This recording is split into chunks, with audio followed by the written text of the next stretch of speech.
Ayun. Busot. Isa nga, tatlo pa rider Maruti. Oh, tatlo. Oo. Ayun.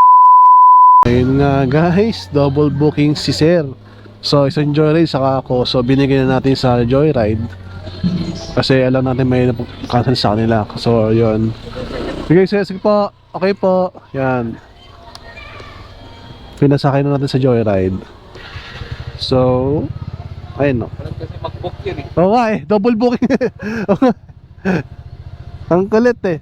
Kasi binigyan ko sa joyride kasi mahirap mag-cancel sa joyride eh. Mas mahirap. Makulit. Isa nga, tatlo pa rider Maruti. Oh, tatlo. Oo. Oh, eh, binalag ko siya, oh.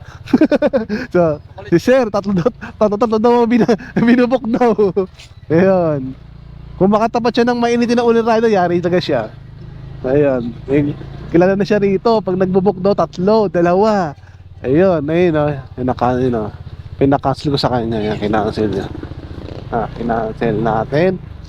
So, dito yung sa may lighthouse. Lighthouse Blue Baptist Church. So, yun. Yun. Tandaan nyo yung pickup na yan.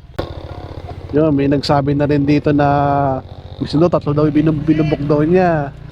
Dalawa kami joyride. So, yun nga, medyo mahirap mag-cancel nga sa joyride. Kaya binigay na natin sa joyride.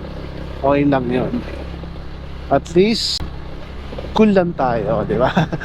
Yun. Kaya sa mga CS natin, wag tayo magbubok ng dalawa, tatlo. Kung ano lang meron tayo i-book natin.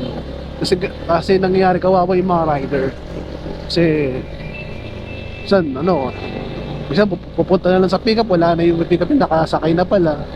So sayang yung gas. So maging din tayo, responsible customer din tayo para sa mga rider natin.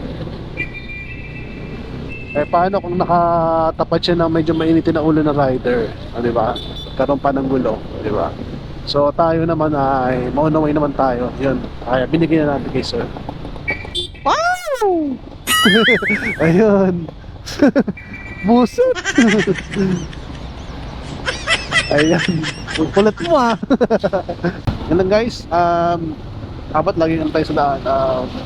Lagi tayo habaan natin ating pasensya para di masira ang ating mood sa pagbiyahe. Kasi tayo rin maapektuhan. Kasama talaga sa buhay yan, magkaroon na magayang customer. Isama na natin sa pang-araw-araw yung magkaroon makatagpo ng mga magayang customer, di ba?